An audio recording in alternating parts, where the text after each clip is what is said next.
Okay. Ito na. Inaantay nyo. Although, eto marami talagang duda dito eh. Makinis. Ang ating roller. Ayan, makinis yan. Ay. So, testingin naman natin ngayon ay Yamalube Bluecor.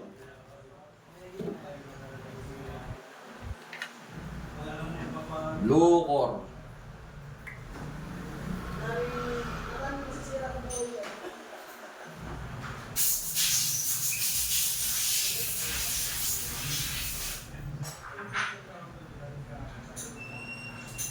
So hindi ito valid kasi bukas na to. Ito valid, natira lang to nung isang araw na may nagpa-change oil dito, dala-dala to lang is, no? Tira niya to. So kung ako yung tatanungin at kung magtitiwala kayo sa akin, ito kalalagay lang namin kamakalawa. So natira. Hindi na ako bumili, ha? Alam ko naman ng ano eh. Gagastos lang ako dito. Pero dahil marami kayong nagre-request nito, Yamalube.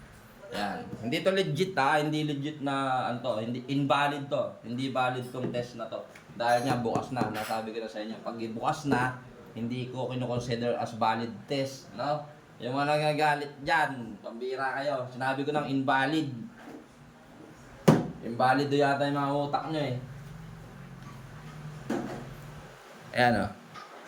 Wala. Ito, ano, for the sake of argument lang. Marami nakikurious kung ano yung palalabasan ng Bluecor. Ayan. Testingin natin. Ba? Bluecor. Change oil lang natin ang makalawa na ito. Kinuha ko dito eh. Oo. Oh, ayan. Bluecor. Tapos biglang nag-10 plate. Ano? Tayak talaga kayo lahat. Yamalube, Bluecor. So, testing. 1, 2, 3, 4, 5. From break-in. First plate. Aba, boy. Maganda. Lumalaban. Palaki nga eh. Dalawa. Lumalaban ng Bluecor. Tatlo. Oh. Mahaba ng Bluecor, boy. Panis. 4.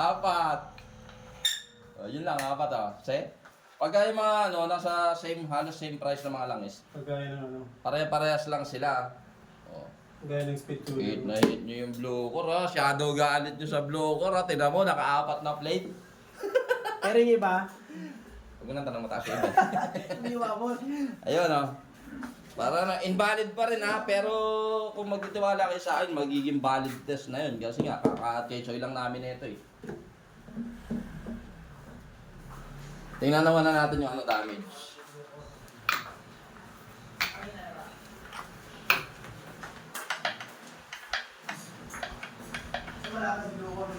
Malaban yung Bluecor. Ba, ito yung bagyang-bagya lang oh.